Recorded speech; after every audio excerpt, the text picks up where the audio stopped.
What's up, Panda dudes? Peter Von Panda here. Hey, just bought myself something, and what I'm kind of surprised at right off the bat is this box that this MGcool Explorer-Pro comes in. It is not what I expected. It kind of looks like a watch box, and if you've been following me, you know I like watches. This is not a watch. It's very square. It's kind of like a Shinola box, but I can tell you that what's in here is black, but it is not a watch. Here it is.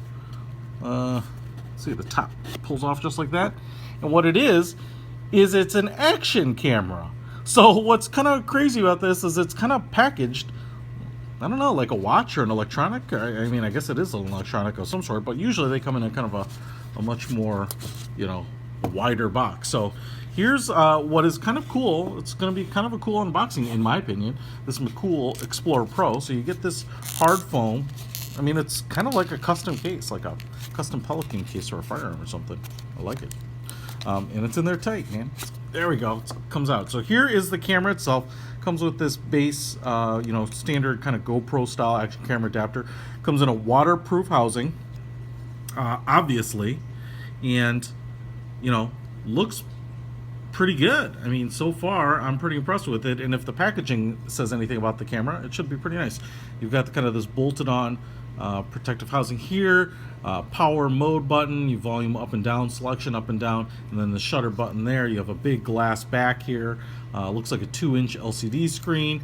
You have a kind of a dual hinge snap up here, so it just says pull up, and that's all you need, because then it kind of latches onto the case and then holds it down. So once you get that off, you can open up this case. Nice silicone seal right there, and then the camera should kind of fall out here. And here is the camera itself. We're obviously going to just unbox it right now, get some shots in a little while here, but what you get is kind of your very traditional looking action camera, right? So it looks kind of like a GoPro, matte black finish, Explorer-Pro, MGcool. I kind of feel like it should say MGcool, but it says MGcool. Power mode button there. The lens sticks out just a little protrusion. Indicator light, shutter button. Looks like that feels a little rubberized, maybe just soft touch plastic. And then the buttons up here. Looks like that's where the microphone is. This is generally where the battery is, down here. And I'm assuming just kind of a standard action camera battery. I probably should be using some sort of tool instead of trying to get my blunt fingernail in there, so that's kind of embarrassing. Your micro SD card would go there, micro USB, and looks like a micro HDMI. So no card installed yet. We'll kind of take a look and see what else is in the box here. And we get another level of the box. And this is the last thing that's going to be in the box, and here is where any accessories that come with it are going to be. There's not a lot of space. I can't imagine that there's a ton of stuff, but there's actually quite a bit of stuff packaged in here. I'm pretty impressed with it. So you do have the MGcool Explorer-Pro manual in there, and then you have looks like a tripod mount, which will be useful. You have a variety of attachments for like bicycle handles and bars.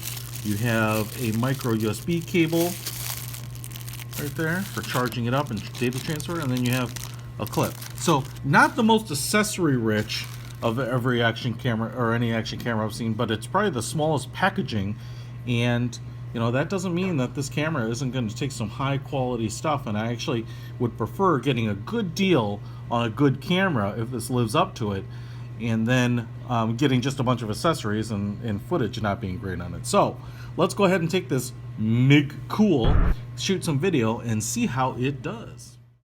So I did get to use the camera in a variety of situations. I took it out and shot some high-speed footage, and I thought the capture and the frame rates seemed to really allow it to take really good footage, especially a high-speed footage. I thought the blurring or the pixelation that you get sometimes when taking moving objects in film didn't exist or was handled really, really well. Now, I did have a Class 10 micro SD card in here. Since you don't have one included, you're gonna have to buy one, and you're gonna want to do that because I think the 4K capture rate is dependent on some of that. But in terms of the resolution captured at that 4K rate, even in movement, I thought was very, very good.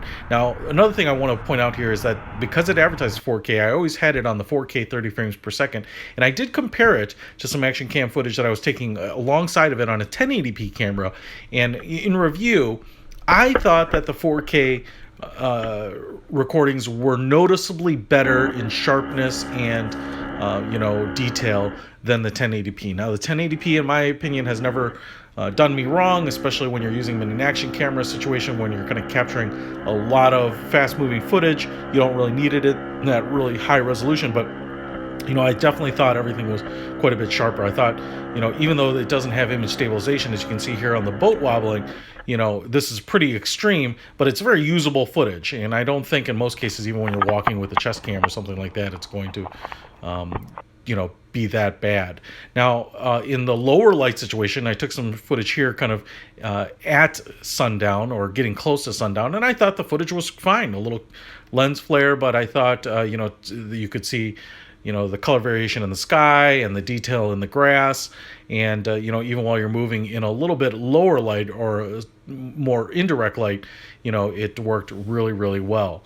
Now, I will say that I did have one problem where I was recording some footage, reviewing it, and realized that somehow I had screwed something up and the camera wasn't recording audio. So I went into settings and just hit the selection to reset to factory settings, and I didn't have any problems recording audio after that. So I think I was mishitting buttons or something and ended up causing that.